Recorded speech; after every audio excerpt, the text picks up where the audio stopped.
New TV Telugu. Hindu mythology backdrop లో animated చిత్రంగా విడుదలై బాక్స్ ఆఫీస్ వద్ద భారీ విజయాన్ని సాధించిన చిత్రం మహాతార్ నరసింహ.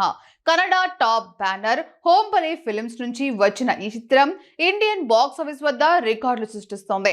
ఇటీవల ప్రేక్షకుల ముందుకు వచ్చిన ఈ చిత్రం కన్నడతో పాటు తెలుగులో మంచి కలెక్షన్లు సాధించడమే కాకుండా తాజాగా 175 కోట్ల రూపాయలకు పైగా వసూళ్లను రాబట్టింది.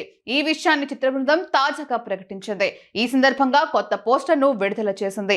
దీంతో యానిమేటెడ్ వర్షన్ లో వచ్చి ఇండియన్ సినిమాలలో అత్యధిక కలెక్షన్లు సాధించిన చిత్రంగా మూవీ రికార్డును నమోదు చేసింది. హోంబలే ఫిలిమ్స్ తో కలిసి క్లీమ్ ప్రొడక్షన్స్ నిర్మించిన ఈ చిత్రం జూలై 25న విడుదలైంది.